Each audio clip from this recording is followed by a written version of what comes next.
నేనండి మీ వదినమ్మను. ముందుగా ఉగాది పండుగ శుభాకాంక్షలు. మా ఇంట్లో ఈ ఉగాది పండుగను సింపుల్‌గా ఎలా చేసుకున్నామో ఈ వీడియోలో చూసేయండి. తీపి, చేదు కలిసిందే జీవితం. కష్టం, సుఖం తెలిసిందే జీవితం. ఈ ఉగాది మీకు మంచి ఆరోగ్యం, సంపద, ఆనందం, ఉల్లాసాన్ని ఇవ్వాలని కోరుకుంటూ వీడియోలోకెళ్ళిపోదాం.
మా ఇంటి సాంప్రదాయాన్ని అనుసరించి మా ఇంట్లో ఉగాది పచ్చడిని ఎలా చేయాలో చూపించబోతున్నాను. షడ్రుచులు అందరికీ సేమేనండి. కానీ చిన్న చిన్న మార్పులు, చేర్పులు ఆ ఇంటి సాంప్రదాయాన్ని బట్టి ఉగాది పచ్చడిలో ఉంటూ ఉంటాయి. ముందుగా మేమైతే 7, 8 రెమ్మలు కొత్త చింతపండుని నానబెట్టుకొని, దాని తర్వాత చిన్న మామిడికాయ పిందెను తీసుకొని తోలుతో సహా చిన్న చిన్న ముక్కలుగా కట్ చేసుకొని పక్కన ఉంచుకోవాలి.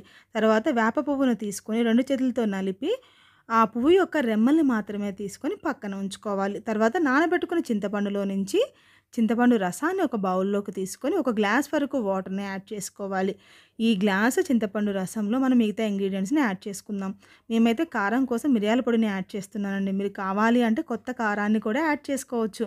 తర్వాత తీపి కోసం 3 టేబుల్ స్పూన్ల బెల్లం పొడిని, ఇంకా హాఫ్ టేబుల్ స్పూన్ వరకు ఉప్పు, దీనితో పాటు తరిగి పక్కన ఉంచుకున్న మామిడికాయ ముక్కలని, వేప పువ్వు రెక్కలని కూడా యాడ్ చేసుకొని, చివరగా మేము కమ్మదనాన్ని పెంచడం కోసం కాస్త అరటిపండును వేస్తామండి. మీకు వద్దనుకుంటే ఈ అరటిపండుని స్కిప్ చేసుకోవచ్చు. ఈ మొత్తాన్ని ఒక్కసారి కలిపామంటే మా ఇంటి పద్ధతిలో, మా ఇంటి సాంప్రదాయాన్ని అనుసరించి మేము చేసే ఉగాది పచ్చడి రెడీ అయిందండి. చాలా బాగుంటుంది. దీన్ని దేవుడికి నివేదించడానికి రెడీగా ఉంది. నెక్స్ట్ పూర్ణం బూరెలండి. దీనికోసం 1 కప్పు శనగపప్పు, 1 కప్పు మినప్పప్పు, 1 కప్పు మినపప్పుకి 1.5 కప్పు వరకు బియ్యాన్ని తీసుకొని శుభ్రంగా కడిగి కనీసం 4 గంటల పాటు నానబెట్టుకొని పక్కన ఉంచుకోవాలి. 4 గంటలకి పర్ఫెక్ట్‌గా నానతాయండి. తర్వాత ఒక కుక్కర్‌ని తీసుకొని 1 కప్పు శనగపప్పుకి 3 కప్పుల వాటర్‌ని తీసుకొని నానబెట్టుకునే శనగపప్పుని కుక్కర్‌లో యాడ్ చేసి 4, 5 విజిల్స్ వచ్చేంత వరకు వెయిట్ చేయాలండి. 4, 5 విజిల్స్ వచ్చాక స్టవ్ ఆఫ్ చేసి కుక్కర్‌ని తీసి ఆ శనగపప్పుని వడకట్టుకొని ఒక కాటన్ క్లాత్ మీద ఆరనివ్వాలి. పూర్తిగా చల్లారనివ్వాలి. ఇలా నలిపామంటే లైట్‌గా పలుకుండాలండి. అప్పుడే మనం పూర్ణం ఉండ కరెక్ట్‌గా వస్తుంది. పొడి పొడిగా అవుతుందనమాట. పూర్తిగా చల్లారాక ఈ శనగపప్పుని ఒక మిక్సీ జార్‌లోకి తీసుకొని పల్స్ ఇచ్చుకుంటూ మెత్తని పౌడర్‌లాగా చేసుకోవాలి. ఇవి మెత్తగా పౌడర్ అయ్యాక మిగతా ఇంగ్రీడియెంట్స్‌ని యాడ్ చేసుకోవాలి. తీపి కోసం 1 కప్పు శనగపప్పుని తీసుకున్నాం కాబట్టి 1 కప్పు బెల్లం పొడి పర్ఫెక్ట్‌గా సరిపోతుందండి. కావాలంటే కాస్త ఎక్కువ తక్కువ చేసుకోవచ్చు బెల్లాన్ని మన తీపికి అనుకూలంగా.